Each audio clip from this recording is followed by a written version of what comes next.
Hello, everyone. Good afternoon. Welcome. I am Rob McCool, reference librarian here at the Guilford Free Library, and we are very happy today to have George Feifer. He is author of more than a dozen highly acclaimed books, including Moscow Farewell and The Girl from Petrovka. He's also selling The Battle of Okinawa today.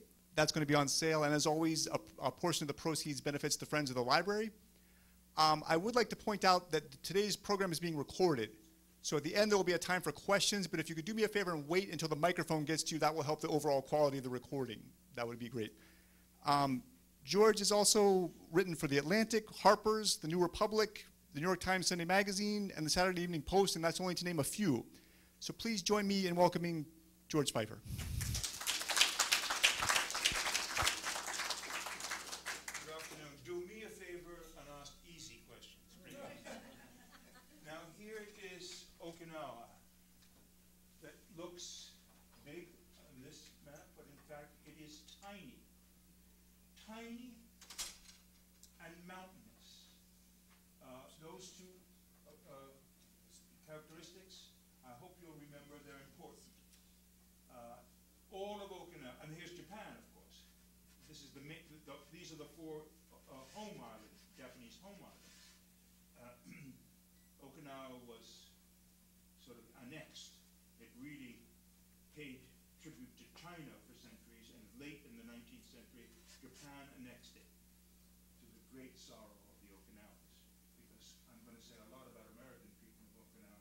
The Japanese was always worse. They treat their own people, well, I'll get into that. Now, I say it's tiny. The territory of Okinawa is about a half of 1%, not a percent, not 1%, a half of 1% of the territory of Japan as a whole. Please remember that too, because I'm going to talk about what's getting stuff done for suffering Okinawa.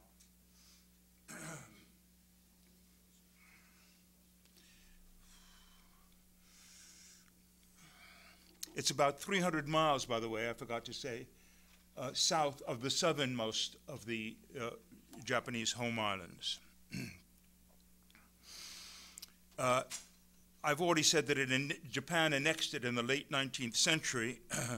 It was then an independent kingdom, and that was about less than a half a century before the American troops landed on April Fool's Day in 1945. We're going to talk about the Battle of Okinawa, of course.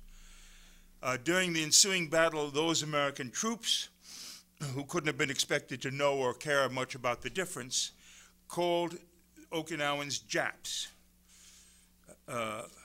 However, the Okinawan people and its culture were and remain very different, and in some ways near opposites of ethnic Japanese. You'd like them a lot. You will like them a lot if you visit. Fun-loving Okinawans are welcoming and hospitable, welcoming to foreigners, unlike most mainland Japanese. They're also deeply anti-militaristic. There were no weapons on the island for centuries before Japan seized it. That ought to tell you something about their nature. Now, if you get mixed marriages, did I say? Please make the questions easier than that. If you get mixed messages from what I'm about to tell you now about the island, specifically about our American behavior there, I'll have achieved my purpose, because I believe some of it has been shiningly good and some of it appallingly bad.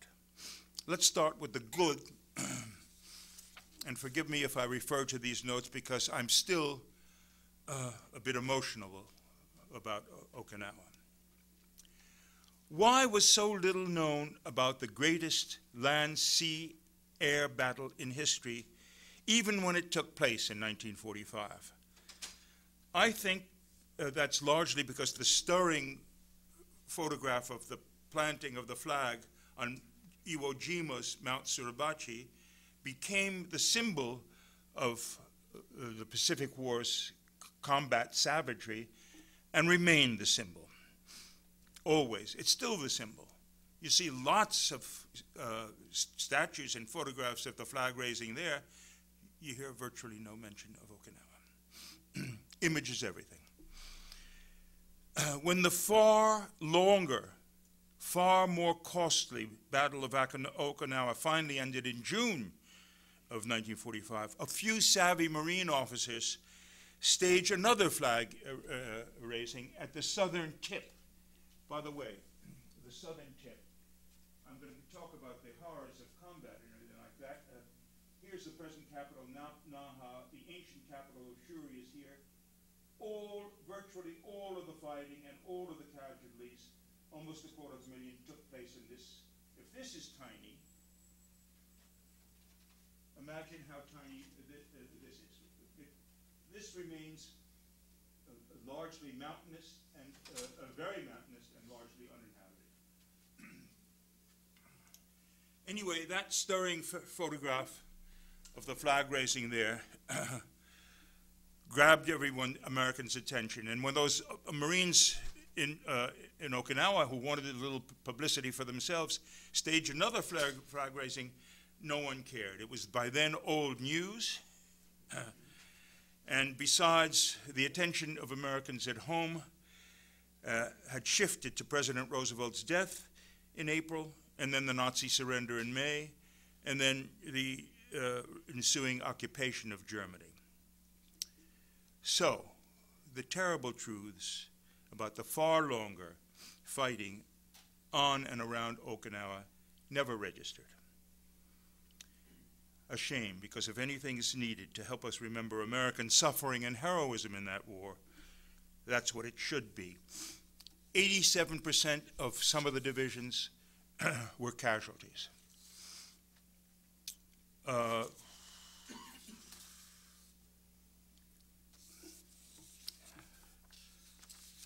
Now I know I've missed a page. 87 were casualties, and altogether, the American casualties were double Iwo Jima and Okinawa, and Iwo Jima and Guadalcanal combined.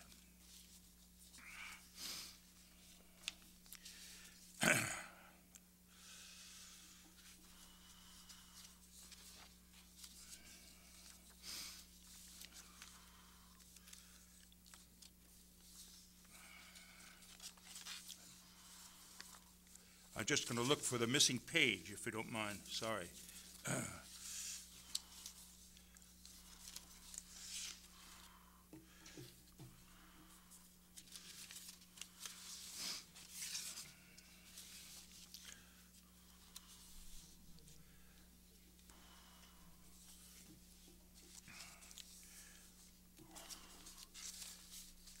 The battle was absolutely horrible. I was going to quote you, or was going to try to quote or read some of the some stuff to try to give you some sense of how really terrible it was. But as usual, I realized I would fail. All I can tell you is some very general things, which I'll try and find.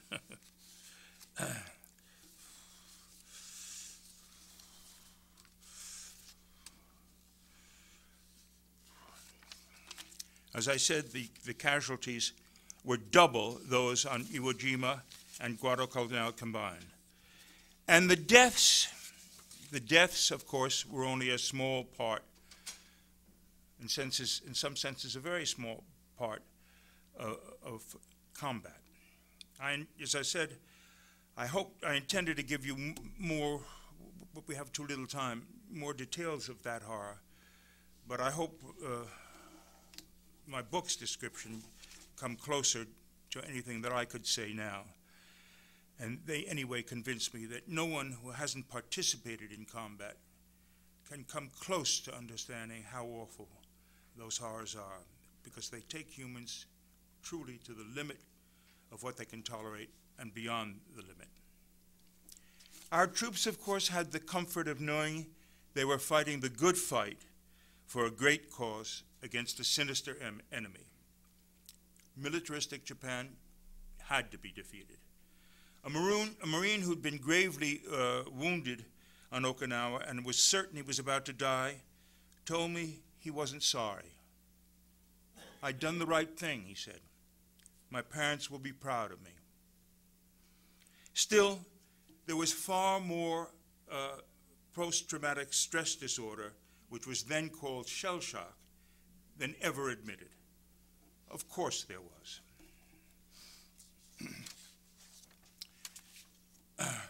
But as with the Holocaust, they wanted to forget.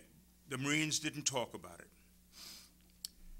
When I was interviewing Marines in their dens and living rooms, the jaws of wives and daughters dropped when they came in and heard us. Tom, Bill, Mike, you never told me any of that. Of course they didn't. They wanted to protect their relatives. And many of those relatives would have had difficulty believing anyway. But a Marine wounded on Sugarloaf Hill, about which more in a moment if I don't forget or lose the page again, told me, quote, "It's a good thing the Lord helps you block out your memories. I don't think you could remember those feelings and stay sane." Not an exaggeration, truly. Another Marine said, the funny thing, but it was actually the natural thing, was that he remembered more of the amusing incidents, some of them naughty, if they had any energy for that, than the blood and the gore. But the blood and the gore was everywhere, inescapable. Let me, read one paragraph here.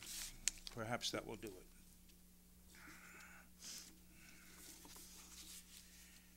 The sight of mutilated bodies and body parts alone was enough to dehumanize. One 18-year-old saw a pair of nonchalant Japanese legs standing beside a low wall, and the torso sliced off by an artillery shell on the other side of the wall. He laughed. But another part of him kept asking why he himself was still alive. Bullets surely intending for him had killed his buddies. By the way, they always came home guilty when their buddies were killed and they stayed alive. He would continue asking why, for 45 years until I interviewed him. Maybe that's enough about the most unthinkable, almost unthinkable awfulness, about which is more here, of course. Know one thing more, actually. Virtually all the kamikaze strikes of the entire war, the Japanese, the death of the entire war, were aimed at our ships and the harbors nearby. Whatever you know about that sacrificial effort, I think you'll be sadly enlightened by the new kind of horror it generated. Incidentally, I don't think that the kamikaze pilots, who were almost all humanities students of the best Japanese universities, were as indoctrinated or crazed as the terrorized targets on the ship's decks or bridges assumed. They were defending their homeland, remember. They were desperately trying to ward off attack on the home islands that was sure to follow if they lost Okinawa. I believe we've been proud of our boys and called them heroes if the situation had been reversed. Anyway, all I read about from the poetry and the last lines of the kamikaze pilot says they were far from crazed. They knew they had to do something. They knew they had to do something. Why else was the fighting on and around Okinawa as hard as it was? To repeat, much harder because much longer than on Iwo. It was, after all, part of the Japanese homeland, not some other island that the Japanese had conquered, like Guadalcanal and Peleliu and so forth and so on. At least in name, part of the homeland, because the culture remains very different. So Tokyo had ordered a much more determined defense and prepared for it, especially with crack artillery units.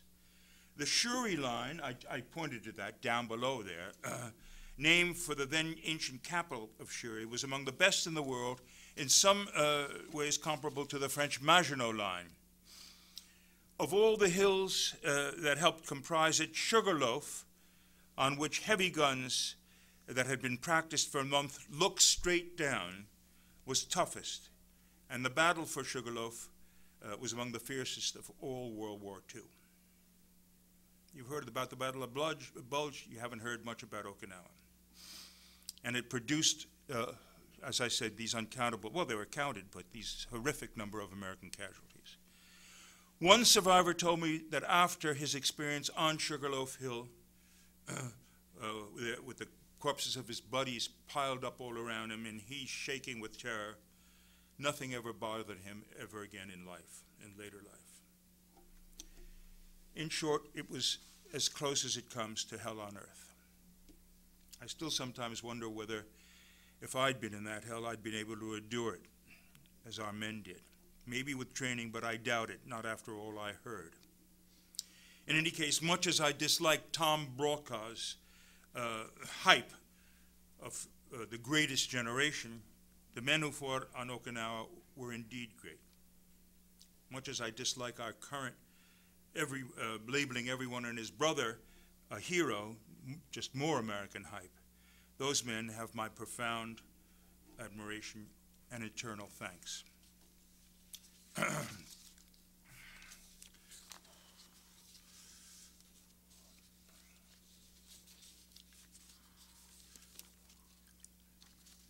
Now I'm lost again. Who put these papers together? Raise your hand, please. The punishment will be less severe than what the men faced. Now a word about the Japanese. Years ago, I visited the most moving war memorial I'd ever seen. It was at Borodino, where the Russian troops bloodied Napoleon's army on its march to Moscow in 1812. The monument had been built to honor the dead of both armies. Very moving. Isn't that how it should be after a half of century or more, when the fear and hate have subsided? Don't the casualties of both sides now deserve that remembrance? It's in that spirit that I want to mention the Japanese who, not to take a calorie of admiration and respect from the Americans, suffered far more than they did. American firepower was roughly 50 times greater. That includes the bombs, the bombing and the naval shells. 50 times, or something like that. Of course, you couldn't measure the weight of the metal accurately. That's what military experts estimate. More than that, total American control of the sea and air by then. Not a single Japanese ship arrived by then in 1945, although it was only 300 miles. We sent the greatest armada in the history of the world, I think, even greater than D-Day, perhaps not as great, to Okinawa, and they kept arriving ships. A dozen ships arrived every day. Not a single Japanese ship arrived during the course of the battle. So the American control of the sea and air left them in the wretched people with pitiful supplies of food, ammunition, and everything else. They lived in sweating, stinking caves that drove some of them mad under that mighty American and virtually ceaseless bombardment. Their so-called hospitals were also in caves. I crawled into one years ago, although by that time it had no alcohol or bandages. I mean, by the time after a month, and the battle went on 3 months, after a month there were no bandages and no alcohol.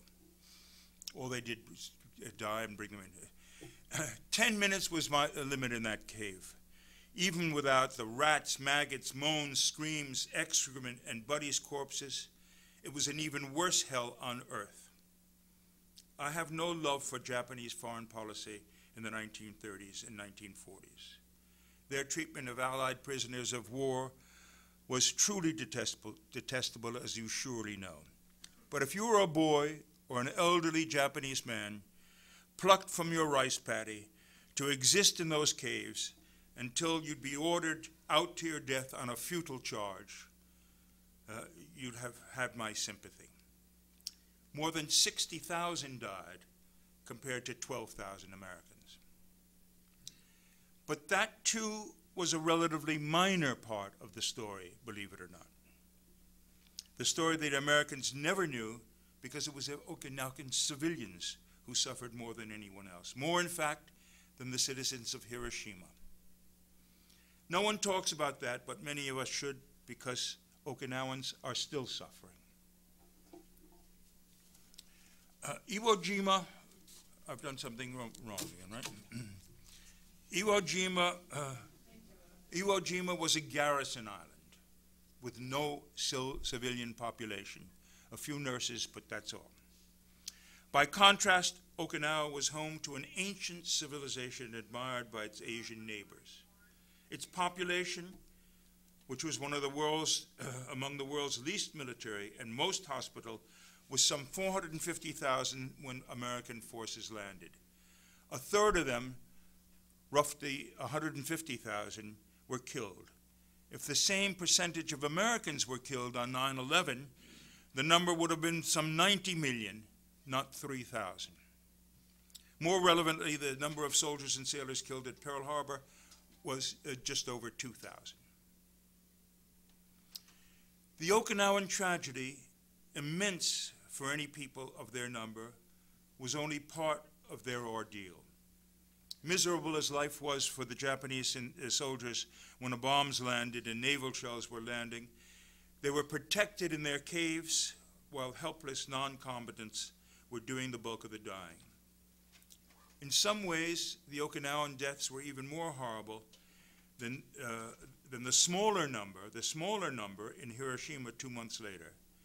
The islanders had weeks to witness the mutilation of their families by the typhoon of steel and bombs, as they called the enormous American firepower, and later by Japanese troops when their morale collapsed after their sacrificial defense. Apart from dropping leaflets that the Okinawans were afraid to read for fear of punishment for treason, and didn't believe when they did take that risk, no great pains were taken to spare the women and children from the deluge of firepower. Although every officer of higher rank knew bombardments caused more civilian than military casualties when civilians are near the lines of fire, avoiding them had a low priority among our commanders, and among our infantry, too, who began firing indiscriminately at civilian houses and groups, especially because it was all but impossible for them to distinguish between Okinawans and Japanese. Therefore, they fired at anything that moved. Actually, if you know the people well, it's easy to distinguish Okinawans from Japanese, because Okinawans are very racially mixed people, and the Japanese prize, above all, racial purity. Although no one, of course, can blame our exhausted, justifiably terrified combat troops for that, the results were gruesome. And if innocence can be quantified, Okinawans had far more of it than the Hiroshima victims. They bore less responsibility, actually none at all, for the war in which they were massacred. With what eventual result? What's happening now? Not wanting our military bases on their home islands, the Japanese, who always, as I've tried to hint, or more than hint, treated Okinawans like third-class citizens or worse, and still do in this way, shunt them to the little island across the sea. They don't want our bases there, but they have an inferior people, as they consider them, to whom they can shut. Never mind that there was no fighting ever on the Japanese homeland. Never mind that the Japanese, well, they suffered plenty of air raid, but they didn't suffer. Never mind that. So they shunt them to across the sea. Over 70% of our bases are there on the, as I said already, half of 1% of official Japanese territory. Our 38 facilities that were secured by legal arrangements between Washington and Tokyo, from which the Okinawans were and are excluded, occupy fully 20% of Okinawan territory. Almost all are on what would have been arable land, the flat land, the little bit of flat land. terribly scarce arable land, as I said, on that mountainous island. Harper Lee, who wrote The Mockingbird, warned that, quote, "You never really understand a person unless you consider things from his point of view." In other words, put yourself in his shoes, in this case, in their shoes, Okinawan shoes. How would we like it? How would you like it if a large percentage of the best American land was under the concrete of a foreign power's military bases?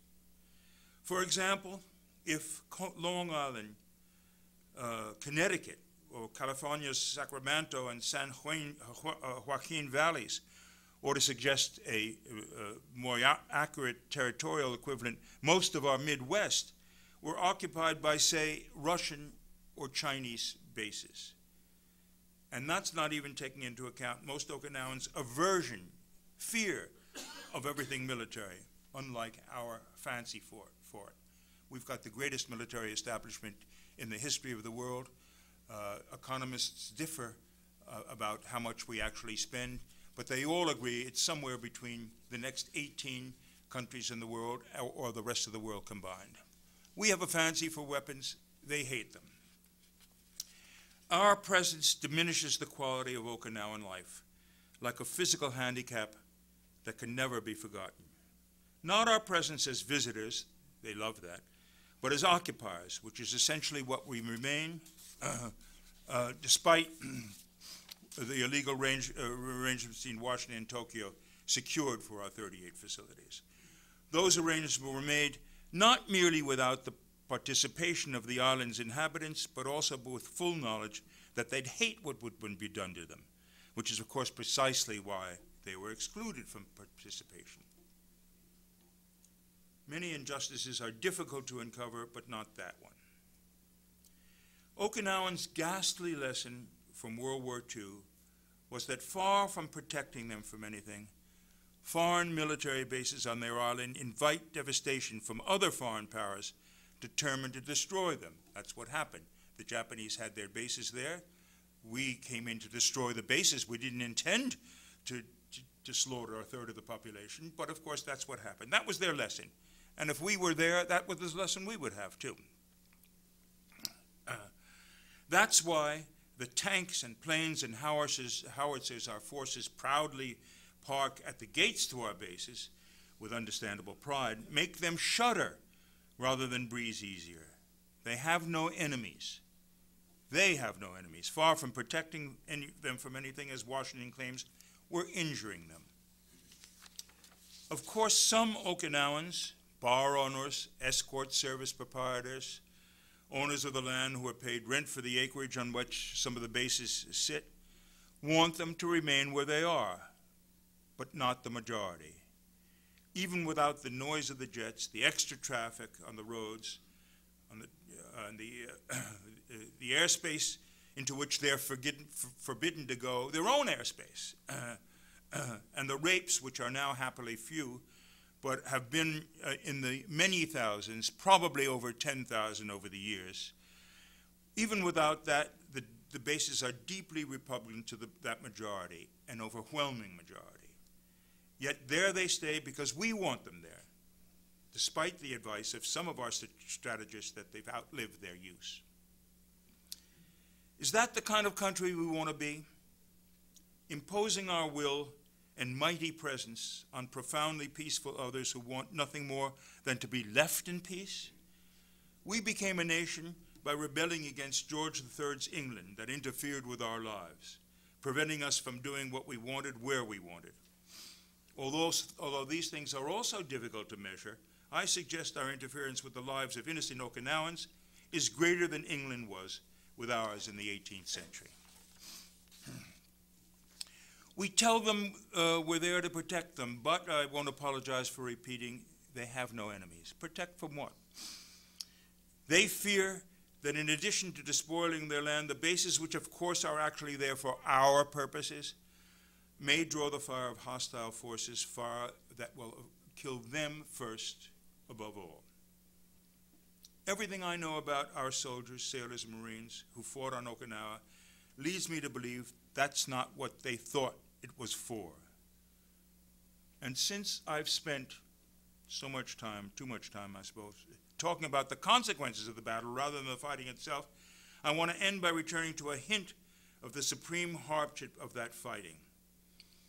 Walt Whitman, who was a nurse during our Civil War, wrote that the real war will never get into the books. That's less true than it used to be.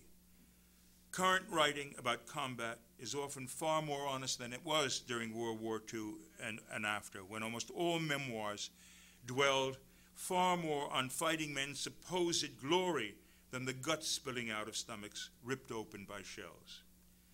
But one exception was by a Marine infantryman named Eugene Sledge, who wrote, "With the old breed at Peleliu in Okinawa." That's the title. If you read only one memoir about the 3 fiendish months on Okinawa, that would be my choice. Here's one example. I ought to say that I was talking about, I'm talking here always about infantry combat in particular, specifically one veteran I interviewed could scarcely believe that men could take what they were taking. "What do you mean?" I asked. "You were there, weren't you? You were right there." "Nah," he said, "I was in the artillery a few hundred yards back." That was paradise by comparison. Another one told me that when you approached a front, you heard the roar of shells firing, shells landing, fires raging, metal twisting, men shouting and screaming, an incredible din. But even before you heard it, you began gagging at the smell of blood, human waste, and decomposing bodies. Foxholes had no latrines. Is that a surprise? Is that a surprise? And they wouldn't get out of the foxholes at night because the Japanese were around. And virtually every single man had at least a touch of dysentery. Very few pants remained unsoiled. Even without the shells and bullets, even without the dread of Japanese troops that operated almost exclusively at night because of they were so badly outgunned, lying in muddy foxholes half filled with rain, maggots, urine, and excrement night after night would have been a misery. We still know far too little about the anguish because veterans, as I said, don't like to talk about it, even among themselves. Here's another mention from Sledge that I took this from Sledge memoir and compressed it slightly, paraphrased it, but changed nothing otherwise. Quote, "That afternoon, the weary, revolted litter bearers from the 29th Marines Headquarters Company hitched a ride to their command post in a raucous Amtrak with about 20 corpses and 8 inches of sloshing water in its well. 3 men squeezed into the cab, and the 4th rode above the well, supporting himself on a handle. When the vehicle climbed the first knoll, all the water, now full of maggots and body pieces, rushed back at that 4th. He lost his grip and fell into some 3 feet of that stew. The Amtrak's roar drowned out his hysterical screams. When it reached the top of the knoll and started down, he was thrown to the other side of the well, still struggling to pull himself out and involuntarily swallowing gulps of the putrid liquid. Up and down the hills, the 18-year-old swallows and wrestles with the corpses continued until he blacked out. Quote, "What I was thinking then, and all through these years, until the 1980s somewhere when I interviewed him, was, quote, again, enough, enough. We have been abused enough." But he was unable to talk about what he thought, to mention such episodes at all, for 41 years, until he fought to a breakthrough with the help of an enlightened veterans hospital.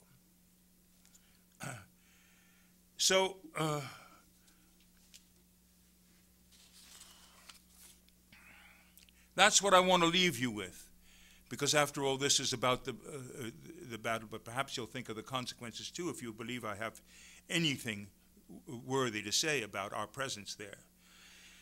I want to leave you with that, together with a suggestion that the deeply religious Eugene Sledge would have been shamed by what we've done to the Okinawan people during the 68 years since he fought there in torment and disgust at what he and his buddies had to endure. If you visit, you'll see the stars and stripes and rising sun, the flags of the two imperial nations that battered Okinawans horribly, flying together from towering flagpoles as if to symbolize abuse by Tokyo as well as Washington, Tokyo more than Washington. Still, the people will be more than friendly, genuinely hospitable, and you'll be deeply moved by their war memorial, which I'll describe if anyone please asks for it during the Q&A. When they reached old age and saw death approaching, many of our veterans felt pain for the civilians when they shot at sounds, often in mothers seeking waters for their children, during their terrifying nights, sounds outside their foxholes. I believe we'd honor those men by abandoning the bases or sharply reducing them in number and or their giant size. Thank you for your patience and for tolerating the screed on my part.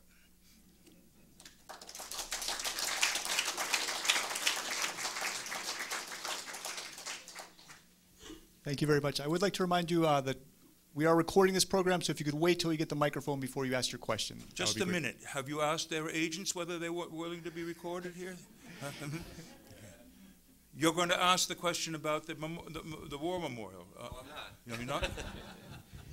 One of the, while reading about the war, World War II and other wars, one of the things that intrigued me was why did they have to go after an area which could have been kind of walled off? Let me give you an example. They could have bypassed Tarawa.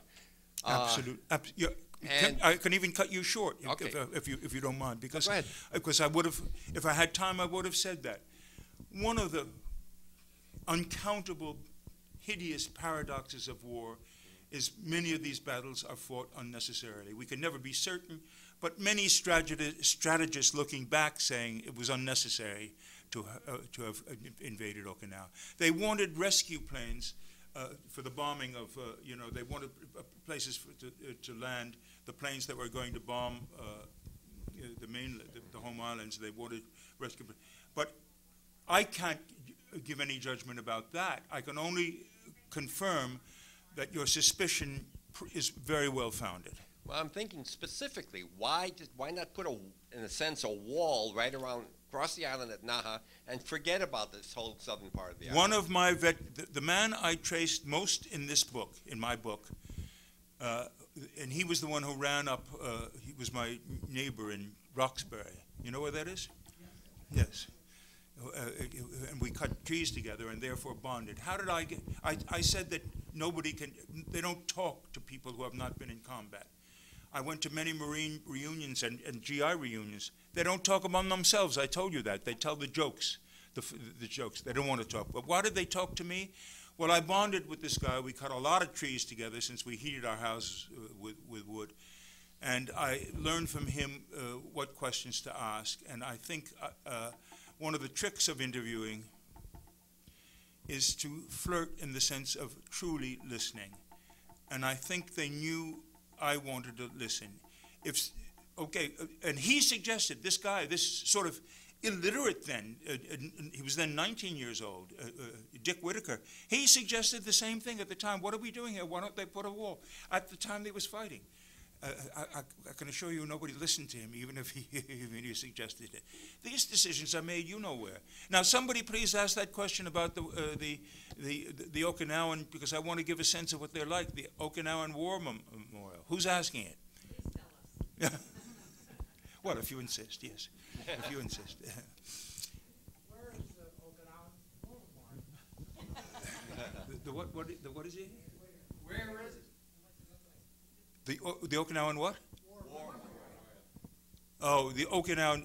Yeah. Well, I want to talk about the Okinawan. It's on a place called Peace Park in Okinawa. 50 years after the horror, and I was invited back. Now, here's how I got there. When I decided to do this book, you might or might not know, you must know because you go to the library, freelance writers are nothing if not eternally hungry for topics for a book that might actually sell. Hungry, they're miserable characters. So here's this Dick Whitaker with whom and he starts talking to me about Okinawa. I looked it up, and there was no real book about Okinawa. There was a lot of these glory books. No, there was this Sledge book that I recommended. That's terrific, just stunning, terrific. He wept, and I wept, and you'll weep if you read it. So, but there was no real book, and there was no book about the Japanese participants. I went to Japan. So I was in Japan interviewing people. Very few were left. Most of them, you know what they did. Most of them were shot or committed suicide, or one or the other, or both, you know. So when I was interviewing them, I spoke no Japanese, which is a terrible idea to write a book not speaking of that. So I went to a library and I started reading the Japan Times. And there was a lot of articles by a professor of sociology at the University of Ryukyus. The Okinawa is the main island in this chain, which are called the Ryukyus. When they were you know, this chain that goes down here, Okinawa is one of them. And when they were Chinese, they were called Ryukyus, but the difficulty of pronouncing L switched them to Ryukyus. So I go there and I meet this professor, and we became good friends. He became later the governor of Okinawa. I had no idea this was going to happen, the governor of Okinawa.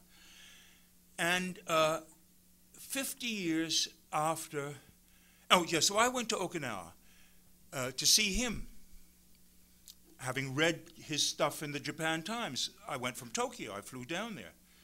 Don't fly on those Japanese seats, because if you have a bum which is bigger than this, you're going to be in trouble, you know. Anyway, so we go down there, and to my astonishment, I find out about the civilian tragedy that I've tried to convey a little bit to you here. I knew nothing about it, because our books all talk about our boys. We think the war is, well, we're not alone in that, I'll tell you that, but we're pretty strong in that thing. We think the war is all about us, and the casual, and we're the ones that we mourn our calories, and now we wail about them and whine about them. But what about the other casualties? We knew nothing. I knew nothing. So my jaw dropped when I heard Okinawans started to tell me about the thing. Anyway, here's this governor, Ota, his name is, and he's governor now. And they decide, not just him alone, the whole council decide to have a memorial 50 years after the battle. Now, the slabs of dark granite were all under tarps or something, or burlap or whatever it was. But everybody knew roughly what they looked like. And an American journalist came down. He was one of the very few who covered this, because we're not interested in it. It's a small place. We're not interested in these people. One or two American journalists went down, and one went to the governor's office and said, "Oh, Governor, I've heard a description of your memorial. It's very much like the Vietnamese Wall, isn't it?" And the governor, with his dry sense of humor, stabbing sometimes, said, "Yes, son, but there are no Vietnamese names on the Vietnam Wall."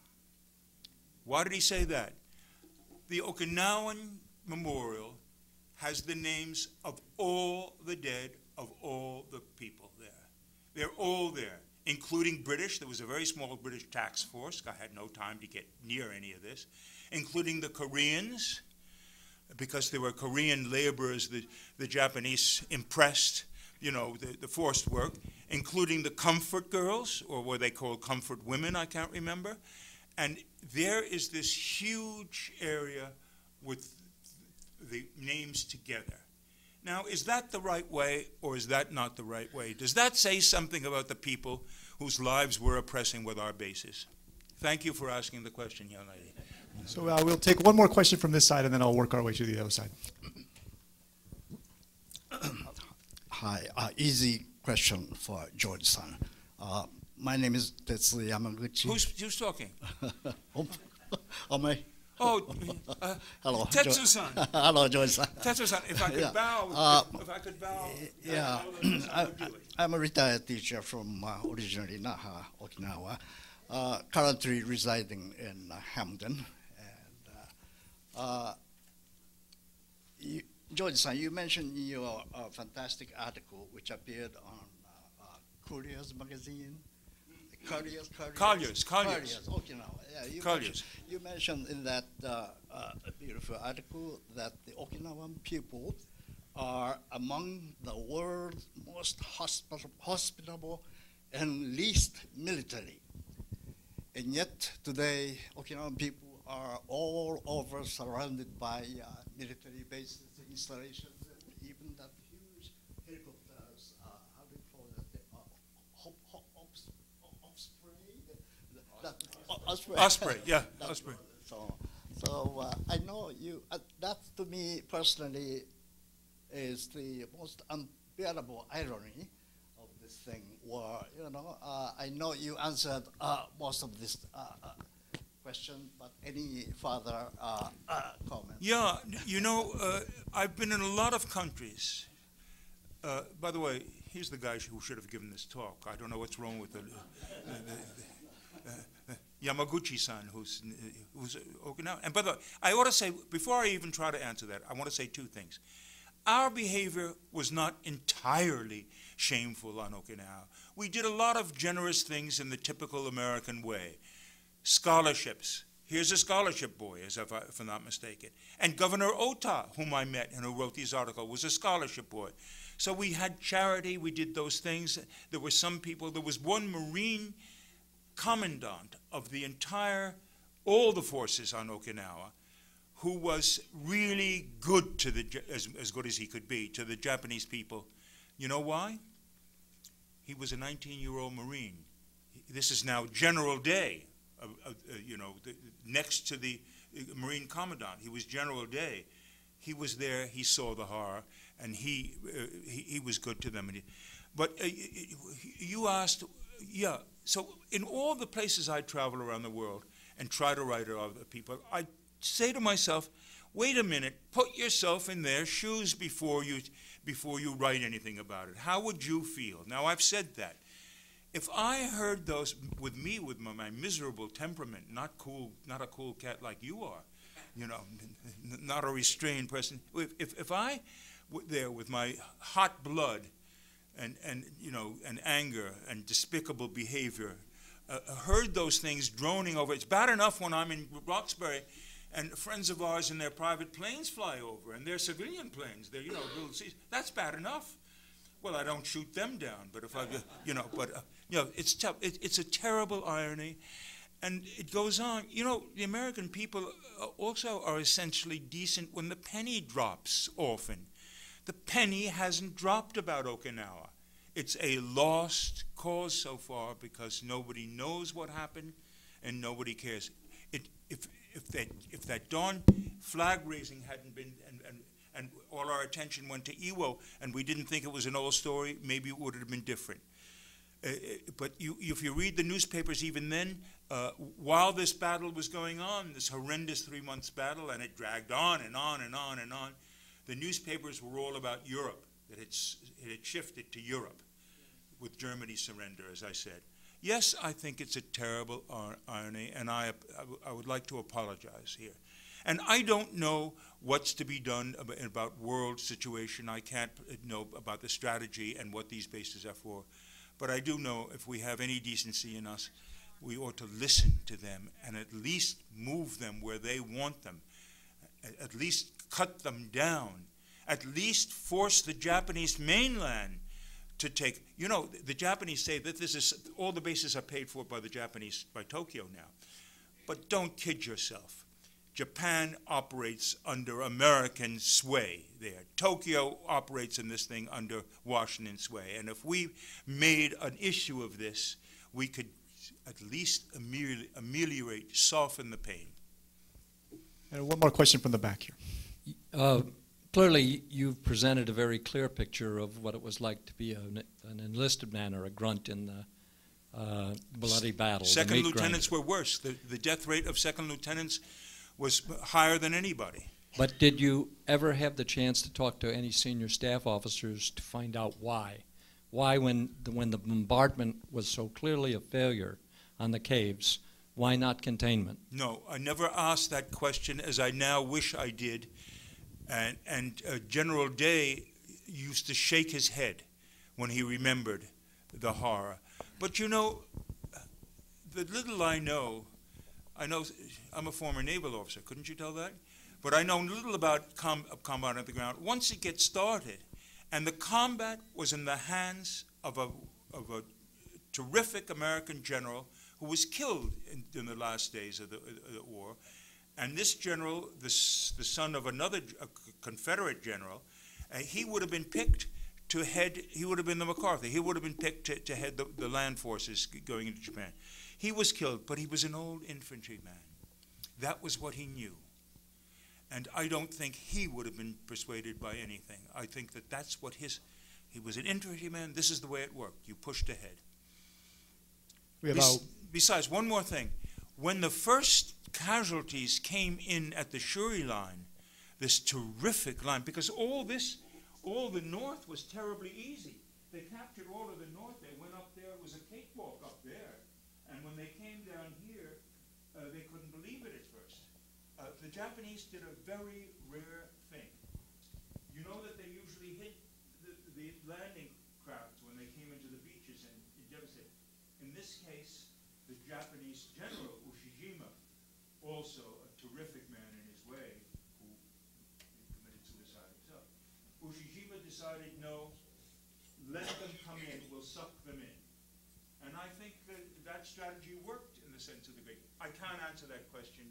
I don't know the military mind. Good question. And one more question from this side, and then I promise to work my way to the other side. How many U.S. troops are there today? 30,000, I think, or 40,000. I knew, but I forgot. Yeah. At least, yes. What are they doing? Yes, indeed. But you know, this thing I think I can tell you about most military men. Once you have a base, there's great reluctance to give it up. And a question right here.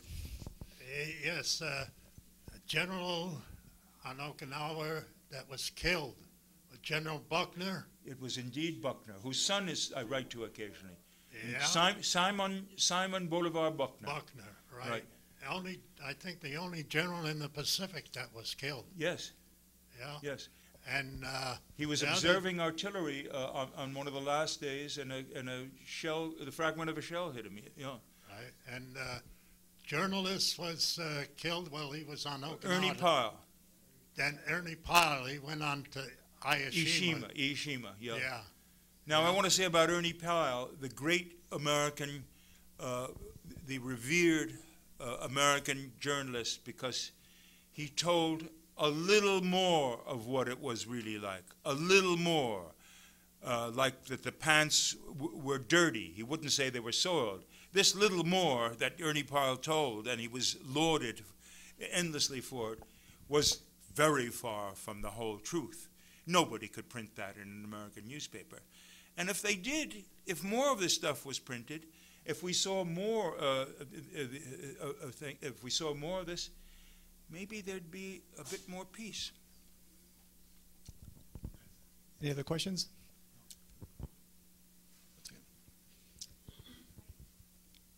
I was just wondering what the total population is on Okinawa. Now, what it was then, as I said, it was 450,000. It's at least 1.25 million now, is it not?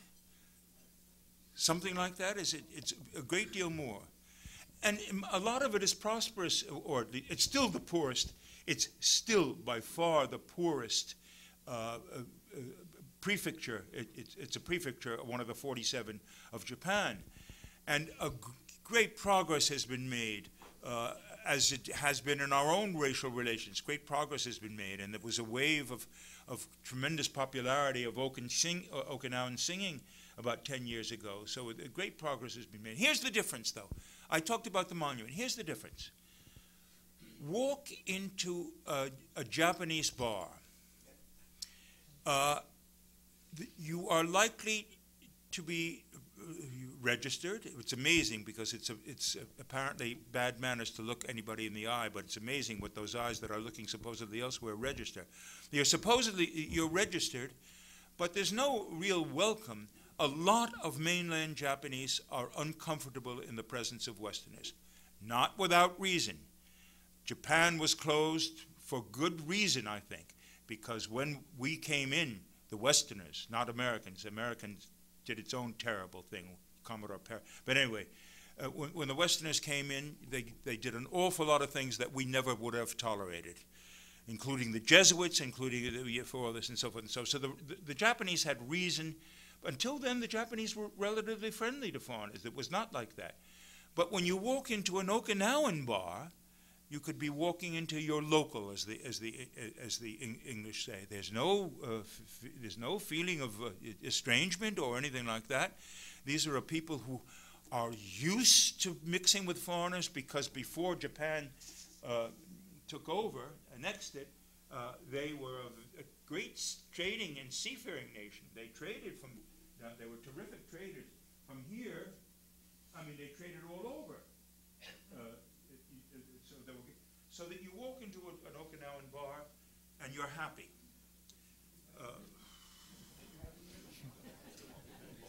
Yes, I limit them to 2 drinks. Yes.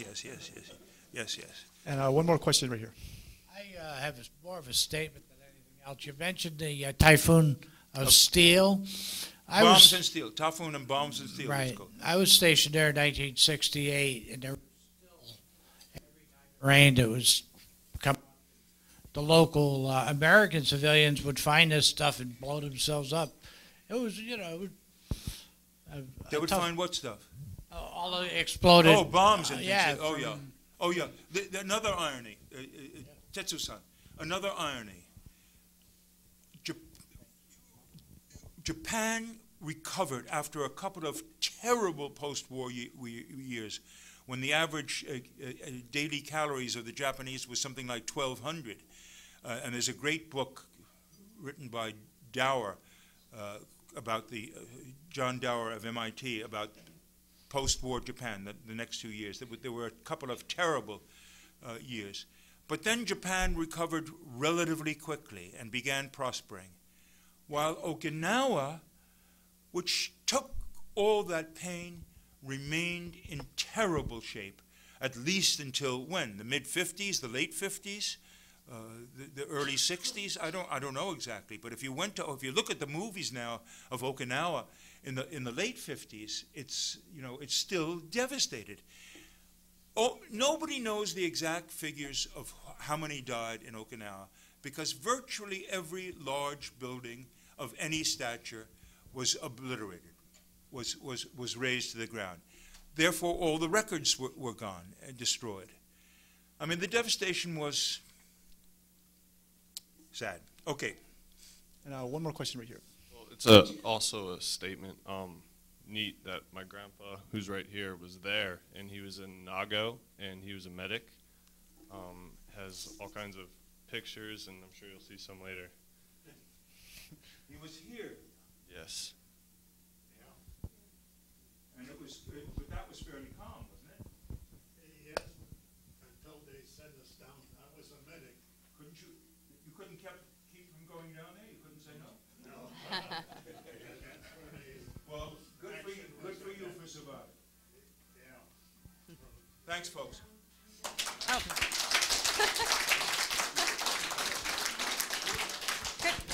Could I just? I guess not. Oh yeah. Yeah.